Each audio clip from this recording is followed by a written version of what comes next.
please welcome President and Chief Executive Officer of the U.S. Chamber of Commerce, Suzanne Clark. And welcome back to the stage, Sandy Baruah.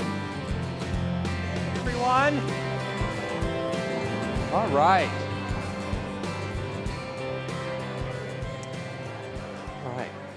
Suzanne Clark, CEO of the U.S. Chamber of Commerce. We are honored to have you here. I've admired your leadership now for a few years since you've taken the reins, and it is such a delight to have you here. Thank you so much. What an impressive conference. Well, not our first rodeo, so we're proud to do this.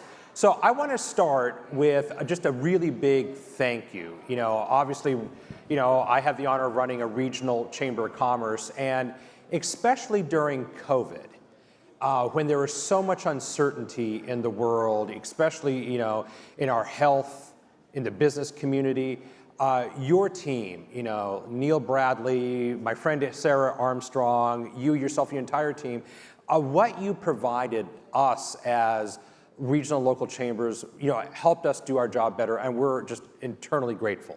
It's a really kind thing to say. We were founded 112 years ago by state and local chambers, so that's really our job. So I want to start at the very top of the business discussion pyramid. Capitalism is good for humanity. Now, I say that because in the last several years, with all of the social, let's just call it conversations, about questioning kind of American institutions, the idea of free enterprise, the concept of capitalism has gotten swept up in that conversation, and people have questioned, is capitalism the right thing?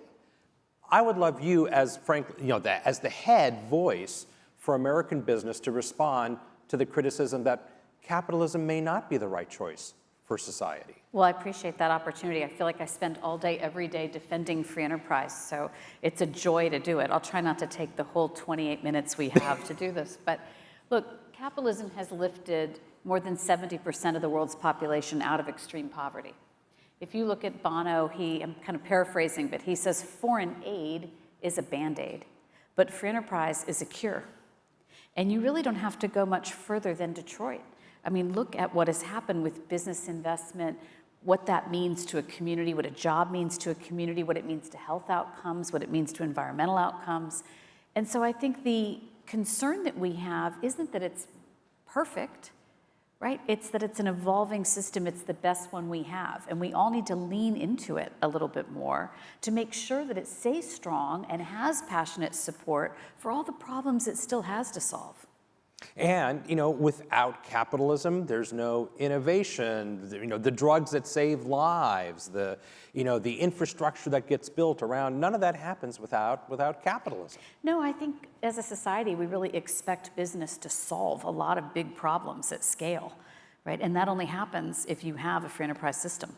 So, speaking of free enterprise in America, you have a premier annual event, the State of American Business. What is the state of American business today in 2024? What we talked about was that the state of American business feels optimistic. And I think it has to be optimistic. None of you flip open a sign on your door and think no customers are coming, or make the next hire and think I won't have anything for them to do, right? So the idea of investing in a business to start with means that you're somewhat optimistic. And America had record new business starts last year, 5.5 million. And Michigan had the second highest, right? There's an optimism to filling out a new business application and saying, this is what I want to do. I think we see a fair amount of secondhand pessimism where people are optimistic about their business, but not necessarily about the overall economy. And there is that dichotomy that we face a lot. But I do think Americans are optimistic people, and people in business certainly are. When people ask me in my role, are you optimistic or not, that's exactly the stat I point to, is the record business starts nationally and in Michigan, because that's what we didn't see coming out of the Great Recession, 2008, 2009. In fact, we didn't see new businesses getting formed. Now we are. That gives me tremendous hope. Sounds like gives you tremendous hope going forward. I would also tell you that it's what our adversaries can't figure out. I was just with the premier in China, and we were sitting in chairs like this, and there was a pad of paper here. And when I talk about the 5.5 million, I watch him write it down, because it's the thing you can't make your people do, right? He can't make people spend money. He can't make people start a business. And so figuring out that entrepreneurial spirit is really tough for some of our adversaries. So when you talk to global CEOs, when you talk to global governmental leaders, like you just mentioned, the Premier of China, I know you were recently with the Prime Minister of Japan, I think maybe the Prime Minister of the UK and others, what are these non-American global business and governmental leaders, what do they say today about doing business in America and with America? Well, one thing is I find both the global government leaders and the global CEOs really curious. How do we have an optimistic workforce? How do we have people who want to start businesses? Where does the innovation come from, right? So there's a lot of curiosity. There's also a fair amount of wanting to collaborate. They are a little concerned about what they see as America's retreat from the foreign stage, right? We know that when global GDP goes down, that lots of countries get more nationalistic, more protectionist, and we're certainly seeing that in the United States right now. And that scares some of our allies. So we haven't had a new trade agreement in the United States in a decade. So if 97% of exporters are small businesses, this means they're not getting to foreign markets they would like to get to. That confuses some of the world leaders who are our allies, who don't know. We don't have a US-UK trade agreement. Right? That's confusing to the UK. We don't want to do more. But I think largely they see America as a great place to do business. They are concerned about increasing regulatory overreach. And interestingly, when I was in Europe 2 weeks ago, the number of EU countries that are getting tired of regulatory overreach out of Brussels was really interesting. Because from here, it looks like they're united in their approach. But I think there are a lot of cracks in that scheme. So it's interesting when European leaders are looking to us saying, gee, you guys are awfully bureaucratic, because that's what we've always thought of them. That's not a good sign for us. So you talk about the threats to free enterprise, the threats in America, and being part of the U.S. Chamber as a member, I've really appreciated the leadership that you and your team have taken in really highlighting these threats to American business that are coming from, frankly, the regulatory environment. We're seeing kind of some unprecedented reach or maybe overreach in regulatory. Talk about the Chamber's approach. First of all, what are some of the biggest threats, and what are you guys doing about it? Well, I think there are two different questions, really, right? There's the one question, which is, are there real adversaries to free enterprise in the United States? And the answer is yes. So there are well-funded foundations. The Hewlett Foundation has pledged $50 to $100 million alone to really try to come up with a new economic model for the United States. They're funding journalists to write negative stories about capitalism. They're funding academics. And our adversaries are using misinformation tools to really make us feel even more polarized than we are, make us feel that we're even more divided than we are. And so I think there are real voices out there trying to take down the free enterprise system. And for those of us in business who just wake up every day and want to open our doors and serve our employees and our customers, it's hard to think about that larger fight. So that's one thing. I think the second thing is, we did a study. And we looked at the S&P 500 over the course of a decade and every risk that they were listing in their 10Ks. And then we normalized it for language. And what it showed was that over the course of a decade, America's biggest companies said most risk was flat, except for one. And the one risk that they said was growing was public policy risk, and it was up by a third.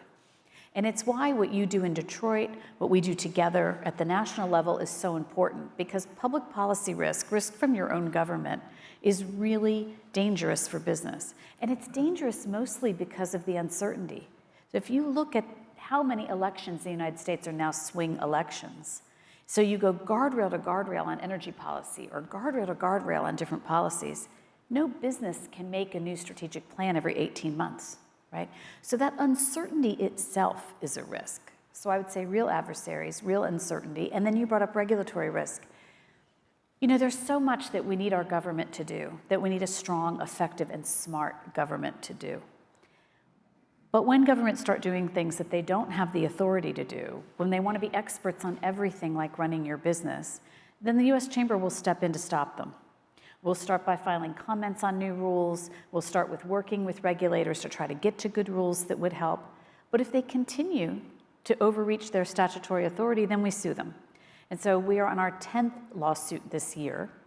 You and I were talking this morning about one that we won on the FTC non-competes. And I just want to be clear. If you're a business person, you know how limited non-competes are in their effectiveness. They have to be very narrow. Maybe they're limited to a particular salesperson who knows your market and your pricing and your revenue model. Maybe it's a scientist in R&D, short amount of time, very small number of competitors. But for the FTC to come out and just declare them not just illegal, but illegal retroactively, we didn't believe that they had the constitutional authority to do that. And we were actually more concerned about the overreach of their authority and what they might do next than even the specific non-compete rule. So we sued, we won on that one, and we just filed a new one last week. OSHA came out with a new rule that said when they were out doing their inspections of your restaurant, your fast food place, your factory, that they could bring a union rep with them to non-union plants. So now you have a safety inspection, which is a good role for the government to play, but making it into an organizing play, which is not OSHA's job, right? So a lot of what we're trying to do is reduce uncertainty by asking government to stay in their lane and do the jobs that only they can do. It is, that's a good example of what your organization and what Neil Bradley says a lot is that, the Biden administration has taken a whole of government approach on some of these regulatory and, union organizing issues, So, we here obviously had to endure a UAW strike in the fall. What is your take on, union organizing efforts across the country? Because we're seeing certainly more activity, not sure we're seeing more success, but certainly more activity. What are business leaders telling you about what's happening with the organized labor movement? Look, I think I'm interested in what your members are telling you as well. What I hear the most is we just want a level playing field. Employees should get to decide for themselves, but we want a level playing field. And so when the NLRB or other government agencies, or now OSHA, are trying to tilt the playing field so that union organizers can talk and lobby and do whatever they want in a workforce, but businesses are prohibited to talking to their employees or talking to their customers, that's when CEOs say, hey, we're happy to compete. We can both put our ideas out there and see what the workforce wants to do, but government needs to stay out of it. Well, you talk about going from guardrail to guardrail. We've certainly done that here in Michigan, particularly with right to work. Mm-hmm. We were a right to work state, and now we're not. And, that kind of whipsawing back and forth, it causes a real problem, especially when we're out there trying to attract new businesses to Michigan, because it's the whole, okay, what is your policy today and what was it yesterday? And so that policy consistency or lack of policy consistency, is almost worse than having not quite the right policy to begin with. Sure, we had a speaker recently at the U.S. Chamber, and we said, what is your preferred immigration policy? And he said, I'd settle for having one. Yeah. And any immigration policy would be a good policy. So I think your point about business wants to know the rules of the road, right? Business leaders tend to be ethical, upstanding, important members in their community. They want to know what rules they have to play by, and they want some certainty so that they can make a plan. One of the things that I think is confusing about President Biden saying he wants to be the most pro-union president in history is that we're first one to walk a picket line. We are in the tightest job market of our time, right? I mean, the wage pressures are incredible. And so I think one of the questions that CEOs have is, what problem are we solving? What still needs to be done that we need to be taking very seriously on behalf of our workforces? And what part of this is UAW members who aren't even in the auto industry? Where is this movement coming from, and what is the ultimate objective? It's it's college employees. Right. That's now, I think, the largest segment of UAW workers, which seems a little odd to me, but. Yeah, and I think largely unknown by the public, right? And so when you start to do public sentiment surveys of how do you feel about the UAW, and they're thinking, oh, auto workers, I care about that. They're not thinking about what's happening on these college campuses. So level playing field, clear communication, represent who you represent. Yeah, and and just going back to a minute for the regulations that we're seeing, come out of Washington. For those of us who are really in the auto industry, particularly around the electrification that's happening globally. I mean, our organization firmly believes that, the global market for vehicles is going electrified. Some people may view it as a political issue, but at the end of the day, it's a business issue. That's hard to do when all the regulations say you can't use this, you can't use that, in terms of, raw materials and, rare earth materials. And it's like, well, which one? Do you want us to move this way? And if you do, then we need access to these, or do you not want us to move that way? It's for our businesses here, it's really confusing. Well, I think this gets back to being strategic, right? We're a great country. We should be able to do more than one thing at a time. And so we pretend because, Twitter or X loves outrage and our algorithms love outrage, right? So we pretend that things are really impossible or false choices, right?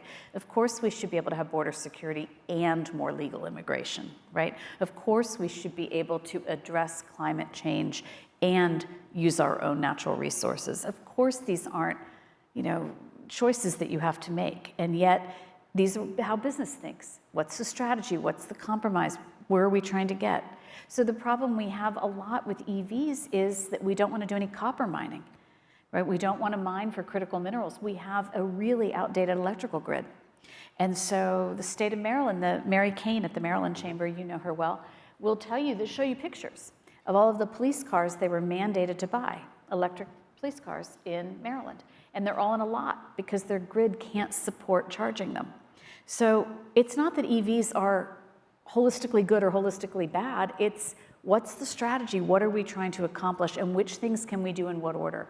I feel like we don't prioritize well as a country, right? If this is the most important thing, well then we should allow some copper mining, right? We're gonna have to deal with batteries, we're gonna have to deal with lithium, we're gonna have to figure out critical minerals.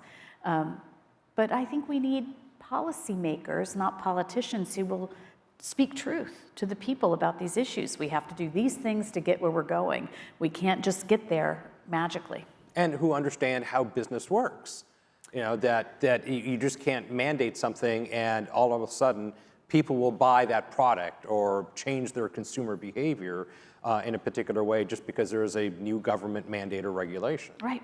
Yeah. So that leads me into kind of public policy and kind of the world in which we are all operating in. You and I had a chance to talk just a little bit about the poll that we released on Tuesday, which had some pretty stunning numbers in there. 67% of respondents across the state of Michigan said that democracy was the best form of government. 67% is a pretty low number. We obviously live in an era of polarization, lots of, as you mentioned, Suzanne, lots of disinformation out there. How does the environment, this political, polarized environment, impact how you have to operate in Washington and dealing with your members that range from, small companies up to the largest, companies on the globe? To the Detroit Chamber.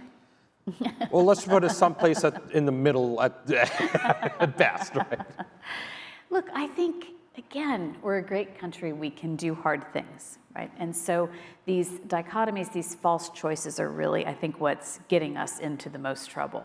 We have to have some kind of strategy here for the things that are facing us the most. And I think whether you're talking to big companies or small companies right now, what do they want? They want more workers, they want more certainty, they want to understand what the rules of the road are, they want access to their materials, right? They want a cooling down of interest rates, and it's cross-party. So if you really talk about polarization, what makes me optimistic about it is the Federation. So we have 1,500 state and local chambers we work with every day.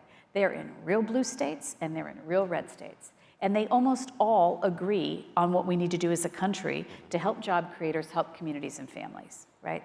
And so there are people who are willing to come together and talk. But here's my advice, and I feel this really strongly, and I know I'm not going to seem as nice when I say this, but I just think it's really important.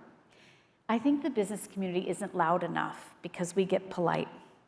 And we want to solve problems, and we want to be good to our customers, we want to be good to our employees and our communities, and so we're really polite. And we have abdicated a lot of the primary system in the United States to people on the fringes of both parties. And then so many of these congressional seats are safe that whoever gets through that primary ends up in the general, and people feel like I have no control. These aren't people that I would want to elect. I think we have to get louder in the process, and we have to say impolite things like this. Venezuela was an oil-rich, extraordinarily well-educated country, and they too decided they didn't like democracy. And they are now a single-party communist republic. And all of those formerly wealthy, formerly highly educated people are crawling through jungles to get their children out of there. So the next time someone tells you they're not sure about democracy, I think we have to start being bolder and say, you're right, it's imperfect. You're right, we have more to improve. We're a young country, and we have a lot we haven't gotten right yet. Educational equality, health equity, a lot we haven't gotten right yet. And there's a lot we have gotten right. But the idea that there is some other system of government, it really is communism, and we don't say that. We don't say to those 33% of people, there's a name for people who don't like democracy, and this is what it is. And I do think in our polite conversation, we are losing the thread of the importance of free enterprise and the importance of democracy while admitting their imperfections. And I think part of what we have to do about it as a federation is not lecture people into liking capitalism or democracy. That never works. But here's what does work. The public really does believe that business is better at responding to demand and consumer sentiment and public sentiment than government. So when we talk about our businesses and our communities as responsive, that's believable. And when we tell local stories, that's really believable. And so you and I and the whole Chamber Federation have to get better at arming people with stories about responsive businesses, local businesses, and reminding people the importance of a system of government.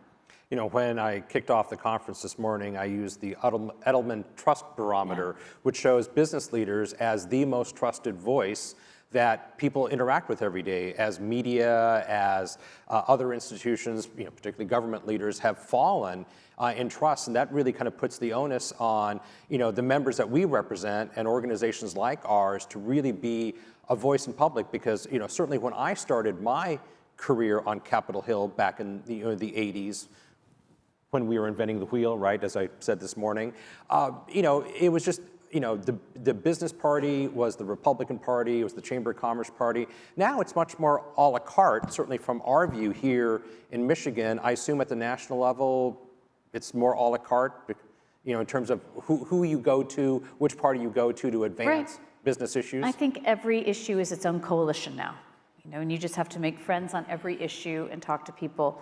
It's a new coalition for every issue. I want to go back to geopolitics for a second here. So you kind of commented on how, you know, global leaders are viewing the United States with, you know, increasing concern around regulatory issues. As you scan the globe's getting to be a really interesting place. You know, these global conflicts are coming home. Right now, one of our university presidents, who was supposed to be on this stage tomorrow, can't come because of, you know, the Palestinian, you know, protests. As you look at Ukraine, as you look at the tensions in the Taiwan Straits, as you look at the Israeli-Gaza conflict, how do you... Bartender? yeah, okay, there you go. That might be the answer. By the way, when John Boehner was on stage a couple years ago, he brought his own Bloody Mary. So next time you're on stage, you can bring your own drink. But how do you see that, you know, these global issues impacting, well, the global economy, the risks? Look, I think this goes back to uncertainty, right? So when you say things like inflation's at a 40-year historic high, we don't talk about the corollary, which is that means almost no CEO has ever dealt with this interest rate environment, right? Almost no global leader has ever dealt with it. I had a shipping company in my office asking me for advice because the Houthis were shooting missiles at his ships, right? I did not take the Houthi missile class when I was getting my MBA at Georgetown, right? No one is prepared for these things. And so you think it's a once-in-a-lifetime pandemic and a once-in-a-lifetime supply chain crisis, and then war in Ukraine, and then war in the Middle East, and then Taiwan, and people are overwhelmed. I mean, no wonder people have secondhand pessimism, right? It's an uncertain time, and it's an overwhelming time. We have AmChams, like we have state and local chambers. I connected the AmCham in Israel to the AmCham in Ukraine right after October 7th, Because one of the things that has to happen if you're Tel Aviv or you're in Ukraine is that you have to keep the economy going as much as you can. And so these business leaders whose their entire boards and their employees are being called up, and yet they're trying to keep businesses going so they can keep their economy going. I mean, they're really unique challenges. And so I don't know about you all, but the only way that I find peace in these times is just to get to work, to figure out the allies that we can, to figure out the work that we can do, to turn the worry into work. And I think that's what businesses are good at.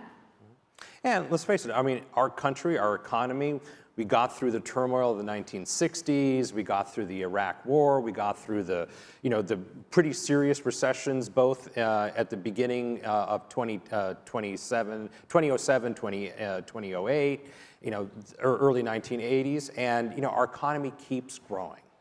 So I want to end on kind of a personal note here. So, we are proud that 40% of our speakers that are going to be on this stage throughout our conference are women, which is a record for us. We're very proud of that. We have kicked off today with, our governor, Gretchen Whitmer, our chair, Suzanne Shank, our Alicia Bowler Davis, who used to be an executive at Amazon and GM and now is CEO of Alto Pharmacy, and Valerie Jarrett, now head of the Barack Obama Foundation, and now we have you. If you need me to help you find some male speakers, I'd be happy.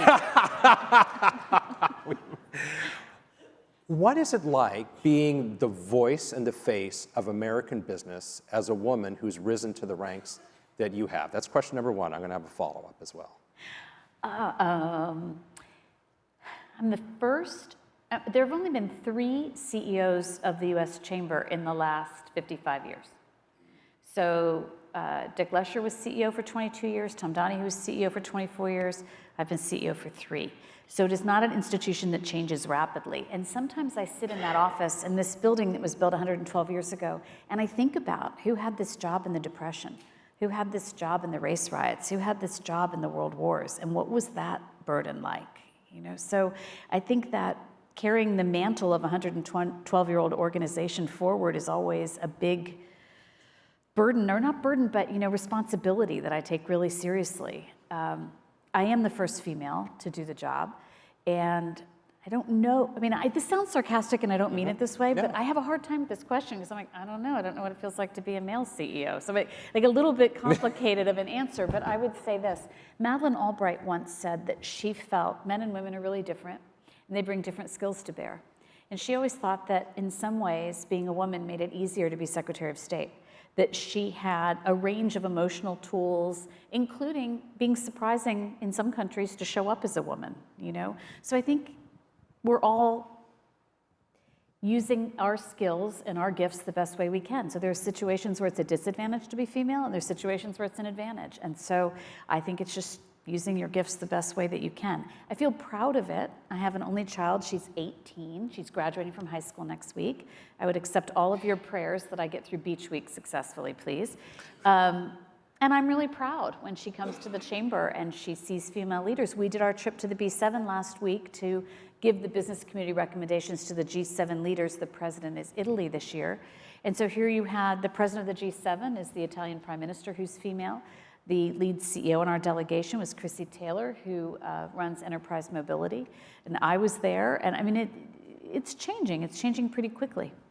So leads to my next question, which is, what do you view as the state of progressing women into these top positions?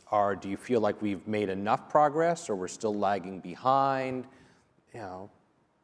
Female CEOs. Actually, the last number I saw, there was a dip in the U.S. of the number of female CEOs in the, I think it's either the Fortune 1000 or the Fortune 500. Tammy was very serious that I had to end on time. So in a minute and 27 seconds, I'm going to solve the female executive problem. Oh, great. Perfect. Look, here's what I would say. I think there's things society could do to advance more women. I don't think we've really mastered childcare and figuring it out. And I think the pandemic made that worse. So I think there are things society can do.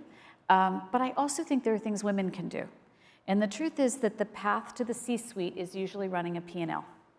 And you still see more women, majority female doctors, majority female lawyers. If you look at law school classes, med school classes, But if you look at an MBA class, it's still about a third female. And then if you're not, it's not what you want to study, and then you don't want to run a P&L, because more women are still choosing careers in HR or in communications. These are great careers, but they're not the most logical path to the C-suite.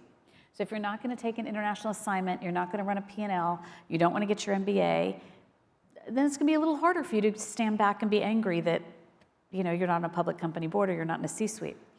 That said, there's more society can do, there's more men can do, and you know, every opportunity I've ever had has come from a male mentor or sponsor. So there are a lot of good guys out there.